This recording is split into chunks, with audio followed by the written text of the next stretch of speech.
एक छोटे से गांव में मोहन नाम का एक गरीब किसान रहता था। वो दिन रात खेतों में मेहनत करता, लेकिन फिर भी मुश्किल से अपने घर का खर्च चला पाता था। सुबह होते ही वो हल लेकर खेत में लग जाता, पसीने और चिंता के साथ अपनी जिंदगी को जैसे तैसे आगे बढ़ाता रहता। मोहन की पत्नी सरला एक सीधी साधी और समझदार महिला थी, जो हर हाल में घर संभालती थी। उसकी 2 बेटियां थीं। बड़ी बेटी गीता, जो समझदार और अच्छे स्वभाव की थी, और छोटी बेटी नीलम, जो चंचल और चालाक थी, लेकिन अपनी बड़ी बहन से बहुत ईर्ष्या करती थी। दोपहर का समय था। रसोई में सरला चूल्हे के पास बैठी खाना बना रही थी। गीता उसके पास आकर चुपचाप सब्जी काटने लगी। गीता बेटा, तुम हर काम इतनी लगन से करती हो, सच में तुमसे घर संभल जाता है। माँ, ये तो मेरा फर्ज है, आप इतनी मेहनत करती है तो मैं कैसे पीछे रह सकती हूँ। तुम्हारी यही बात मुझे सबसे अच्छी लगती है, शांत स्वभाव और समझदारी। इतना कहते कहते अचानक सरला को ध्यान आता है, अरे नीलम कहाँ है? सुबह से दिखी ही नहीं। नीलम, ओ नीलम! सरला जोर से आवाज लगाती है। कुछ पल सन्नाटा रहता है, फिर तेज कदमों की आवाज आती है। नीलम गुस्से और चिड़चिड़े अंदाज में रसोई में अंदर आती है। क्या है माँ, इतनी जोर जोर से क्यों बुला रही हैं? मैं कोई खाली नहीं बैठी थी। बात करने का ये तरीका है? मैं बस पूछ रही थी कि तुम कहाँ थी। नीलम हंसते हुए तंज में, आपको मेरी क्या चिंता होगी, आपको तो बस आपकी आदर्श बेटी गीता की ही फिक्र रहती है। गीता, नीलम ऐसा मत बोलो। नीलम गुस्से में बीच में काटते हुए, आप चुप ही रहो दीदी, हर वक्त अच्छी बनने का नाटक मत किया करो। सबके सामने सीधी साधी बनती हो और सारी तारीफें भी तुम ही ले जाती हो। नीलम, बस करो नीलम, ये जलन तुम्हें गलत रास्ते पर ले जा रही है। हाँ, जलन है मुझे, क्योंकि मुझे हमेशा आप दोनों के बीच में छोटा और बेकार महसूस कराया जाता है।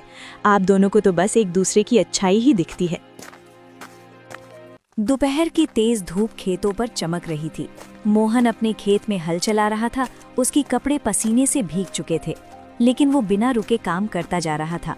चारों तरफ सन्नाटा था, बस बैलों की धीमी चाल और हल्की मिट्टी चीरने की आवाज सुनाई दे रही थी। थोड़ी देर बाद मोहन रुका, अपने माथे का पसीना पोंछा और आसमान की ओर देखने लगा। हे भगवान, इस बार तो दया कर देना। हर साल की तरह इस बार भी अगर फसल खराब हो गई ना, तो घर चलाना मुश्किल हो जाएगा। बच्चों की जिम्मेदारी है, घर का खर्च है, कब तक यूं ही जैसे तैसे चलता रहेगा। वो गहरी सांस लेकर फिर आसमान की ओर देखता है। बस भगवान, इस बार कोई मुसीबत मत आने देना। बारिश समय पर हो जाए, फसल अच्छी हो जाए, ताकि मेरे बच्चों को थोड़ा अच्छा जीवन दे सकूं। इतना कहकर वो फिर से काम करने लगता है। तभी दूर से कोई आवाज लगाता है,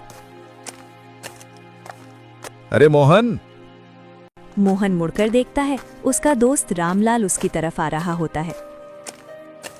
क्या बात है भाई, आज तो बड़े सोच में डूबे हुए लग रहे हो। क्या बताऊं रामलाल, किसान की जिंदगी ही ऐसी है।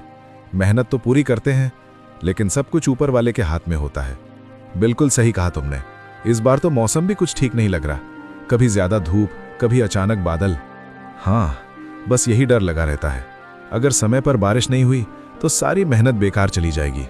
लेकिन मेहनत करने वालों का साथ भगवान जरूर देता है। देखना, इस बार सब अच्छा होगा। थोड़ा माहौल हल्का होता है, फिर रामलाल मुस्कुराते हुए पूछता है, अच्छा छोड़ो ये सब, बताओ घर पे सब कैसे हैं? भाभी जी और तुम्हारी दोनों बेटियां कैसी हैं? सब ठीक हैं। सरला तो हमेशा की तरह घर संभाल रही है, और मेरी बड़ी बेटी गीता, वो तो बहुत समझदार हो गई है।